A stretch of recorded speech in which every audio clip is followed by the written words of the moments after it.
Muy bien, veamos ahora las características. Digamos así, las características principales, básicas, elementales, lo que siempre ocurre en todo estado financiero. La primera característica, la comprensión, conocida también como la comprensibilidad. Dice, los estados financieros deben ser presentados en un lenguaje fácil de comprender. ¿Qué significa?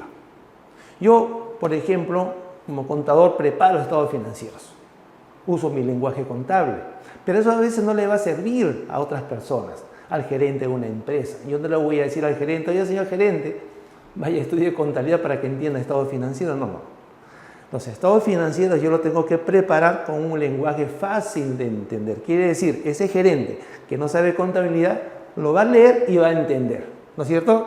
Esa es una característica esencial. La relevancia, dice, no se debe omitir información porque su importancia sería relativa.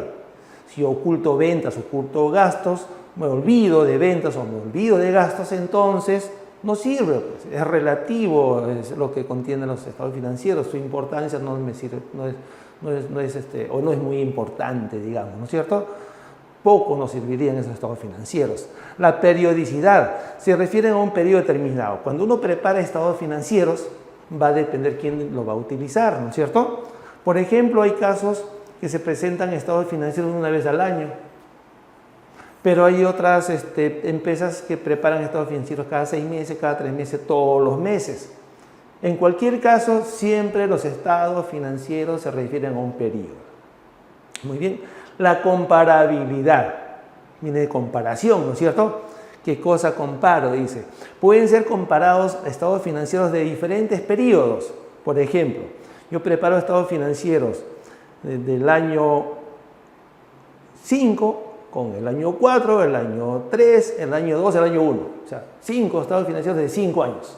Hago una comparación, cómo están las ventas, cómo fluctúan las ventas, cómo fluctúan los costos, cómo fluctúan los gastos, cómo fluctúa la utilidad, ¿no es cierto? Yo voy haciendo esa comparación.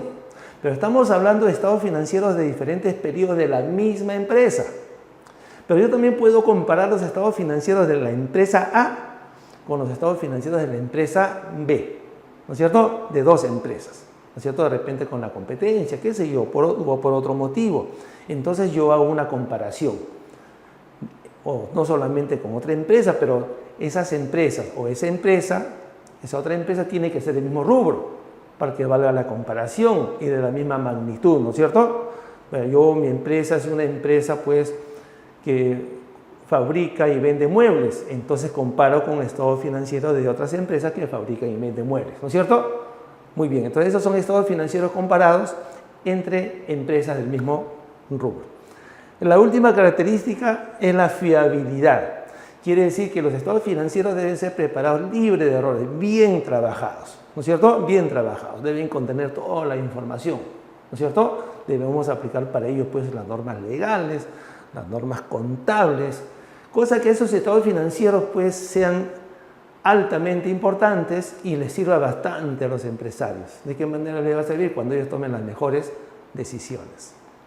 Bien, vamos a ver ahora a los usuarios. Los usuarios son conocidos también como los interesados, ¿no es cierto? O las personas que utilizan, personas naturales o personas jurídicas. Esos usuarios están clasificados en dos. O son usuarios internos o son usuarios externos, ¿no es cierto? Internos, estamos hablando de los que pertenecen a la empresa, los que están constantemente pendientes de lo que ocurre en una empresa o de los que trabajan en una empresa. Por ejemplo, los accionistas, los socios, propietarios, el directorio que está permanente en la empresa, el gerente general, por ejemplo, la gerencia financiera. ¿Para qué esos usuarios internos leen? ¿Para qué utilizan los estados financieros? Los leen y los utilizan estos estados financieros para que puedan tomar casualmente las mejores decisiones de esa empresa. Bien, veamos ahora los usuarios externos. Cuando decimos externos, estamos hablando de estados financieros de aquellos usuarios, que ya no pertenecen a la empresa, ya no están en la empresa constantemente, ¿no es cierto? ¿Quiénes son los usuarios externos? por ejemplo, el Estado. Pero el Estado representado en diferentes entidades, por ejemplo, SMV, la Superintendencia de Mercado de Valores.